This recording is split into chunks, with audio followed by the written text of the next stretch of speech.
আসসালামু আলাইকুম। আজ আমরা পুরো জাতি একসঙ্গে স্মরণ করছি এমন একদিন যা এদেশের ইতিহাসে গভীর ছাপ রেখে গেছে। 5ই আগস্ট শুধু একটি বিশেষ দিবস নয়, এটি একটি প্রতিজ্ঞা, গণজাগরণের উপাখ্যান এবং ফ্যাসিবাদী শাসন থেকে জাতির পুনর্জন্মের দিন। আজ আমি গভীর শ্রদ্ধার সঙ্গে স্মরণ করছি 1971 সালের স্বাধীনতা যুদ্ধের সকল বীর মুক্তিযোদ্ধাদের, যাদের আত্মত্যাগে আমরা পেয়েছি স্বাধীন সার্বভৌম বাংলাদেশ। 1971 সালে সাম্য, মানবিক মর্যাদা ও সামাজিক ন্যায় বিচার প্রতিষ্ঠার লক্ষ্যে এদেশের জনগণ সশস্ত্র মুক্তিযুদ্ধে অংশগ্রহণ করেছিল। লাখো প্রাণীর বিনিময়ে একটি স্বাধীন রাষ্ট্র প্রতিষ্ঠা হয়েছিল। কিন্তু স্বাধীনতার অর্ধ শতাব্দী পরেও এদেশের মানুষ সুবিচার ও গণতন্ত্র থেকে বঞ্চিত হয়েছে, বৈষম্যের শিকার হয়েছে। 2024 সালের উত্তাল জুলাই ছিল বাংলাদেশের ইতিহাসে এক সংকটময় অধ্যায়, 16 বছরের পুঞ্জীভূত ক্ষোভের বহিঃপ্রকাশ। এদেশের এই বিপুল সংখ্যক তরুণরা 16 বছর ধরে ক্রমাগত হতাশায় নিমজ্জিত ছিল। ভালো ফলাফল করেও চাকরির জন্য ক্ষমতাসীনদের দুয়ারে দুয়ারে ঘুরেছে। চাকুরিকে ঘিরে তৈরি হয়েছিল দুর্নীতি, স্বজনপ্রীতি আর তদবির বাণিজ্য। যে তরুণ ঘুষ দিতে পারেনি, এলাকার মাফিয়াদের সঙ্গে সখ্য গড়ে তুলতে পারেনি, তার চাকরি হয়নি। সরকারি চাকরিতে বৈষম্যমূলক কোটা পদ্ধতি, যেটা মূলত ছিল দুর্নীতি ও স্বজনপ্রীতির আরেকটা হাতিয়ার, এর বিরুদ্ধে তরুণ সমাজ দীর্ঘদিন ধরে প্রতিবাদ বিক্ষোভ করলেও ফ্যাসিবাদী শাসকের টনক নড়েনি। দীর্ঘ এই সময় প্রতিটি সেক্টরে মাফিয়াতন্ত্র কায়েম করে একটি সুবিধাভোগী শ্রেণী তৈরি করা হয়েছিল, যারা আর্থিক ও অন্যান্য সুবিধার বিনিময়ে স্বৈরাচারের পক্ষে কথা বলবে, কাজ করবে। স্বৈরাচারের পক্ষের সঙ্গী হলেই তার চাকরি হবে, কাজ মিলবে। সরকারি প্রতিষ্ঠান, শিক্ষা প্রতিষ্ঠান, অর্থনৈতিক প্রতিষ্ঠান, এমনকি বিচার ব্যবস্থা, আইনশৃঙ্খলা বাহিনী, গণমাধ্যম ও সাংস্কৃতিক মণ্ডলেও এই ধরনের সুবিধাভোগী শ্রেণী তৈরি হয়েছিল। এদেশের গরিব মেহনতি মানুষের পয়সা লুট করে পতিত ফ্যাসিবাদ ও তাদের সহযোগীরা এক একজন টাকার পাহাড় গড়ে তোলে। সীমাহীন দুর্নীতির কবলে পড়ে অর্থনীতি ভেঙে পড়ে। এই দেড় যুগে প্রতিটি ন্যায্য দাবি, প্রতিবাদ, বিক্ষোভ চলাকালে পুলিশের পাশাপাশি দলীয় সন্ত্রাসীরা অস্ত্র হাতে আন্দোলনকারীদের পিটিয়েছে। গত 16 বছরে যারাই সরকারের সমালোচনা করেছে, নাগরিকদের অধিকারের পক্ষে কথা বলেছে, তাদেরকে গ্রেফতার অথবা গুম করা হয়েছে। লাখ লাখ বিরোধী দলীয় রাজনৈতিক নেতাকর্মীদের নির্বিচারে আটক, গ্রেফতার করা হয়েছে। এই ভয়াবহ পরিস্থিতিতে 24 জুলাইয়ে দেশের ছাত্র সমাজ, তরুণ প্রজন্ম, সাধারণ মানুষ সবাই একত্রিত হয় এক নতুন দিনের প্রত্যাশায়।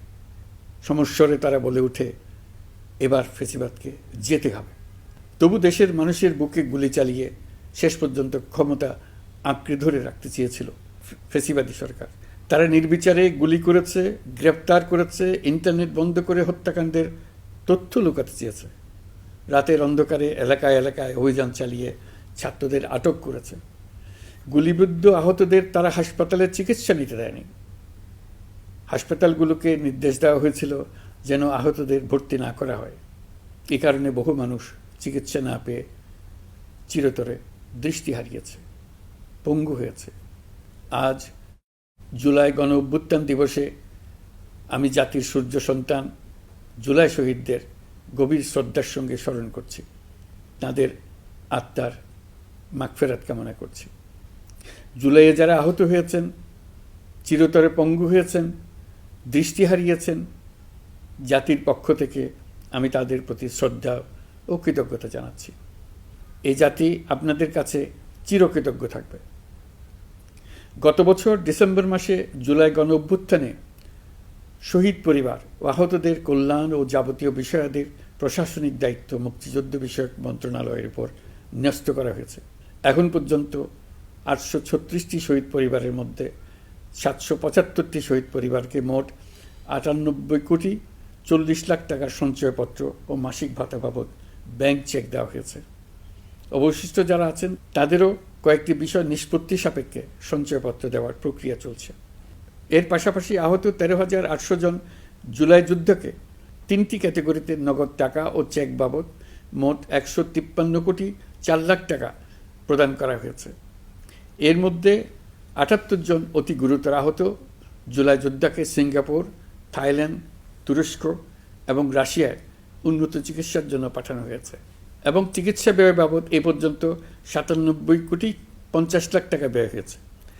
জেলা উপজেলা পর্যায়ে সকল সরকারি হাসপাতাল বা ক্লিনিক বা স্বাস্থ্যকেন্দ্র, মেডিকেল কলেজ হাসপাতাল এবং সরকার কর্তৃক নির্ধারিত বিশেষায়িত হাসপাতালগুলোতে সকল শ্রেণীর আহত জুলাই যোদ্ধাদের অগ্রাধিকার ভিত্তিতে বিনামূল্যে চিকিৎসা সেবা দেওয়ার সিদ্ধান্ত হয়েছে। সরকারের পক্ষ থেকে জুলাই শহীদ ও আহতদের জন্য আরও নানা উদ্যোগ নেওয়া হচ্ছে। তবে জুলাইয়ের মহানায়কদের আত্মত্যাগ তখনই সার্থক হবে যখন এই দেশকে আমরা একটি সত্যিকারের জনকল্যাণকর দেশ হিসেবে গড়ে তুলতে পারব। আজ আমরা কেবল অতীত স্মরণ করতে আসিনি, আমরা একটি শপথ গ্রহণ করতে এসেছি। শপথ এই, আমরা কোনো ধরনের নিপীড়নের কাছে মাথা নোয়াব না। আমরা প্রতিষ্ঠা করব একটা জবাবদিহিমূলক, মানবিক, গণতান্ত্রিক এবং বৈষম্যহীন রাষ্ট্র, এমন রাষ্ট্র যা সবসময় জনকল্যাণে কাজ করবে। জুলাই শহীদদের আত্মত্যাগ আমরা বৃথা যেতে দেব না। তাদের আত্মত্যাগই হবে আমাদের পথ চলার প্রেরণা, তাদের স্বপ্নই হবে আমাদের আগামী বাংলাদেশের নির্মাণ রেখা। আজকের এই দিনে এটাই হোক আমাদের শপথ। মহান আল্লাহ আমাদের সহায় হন। আল্লাহ হাফিজ।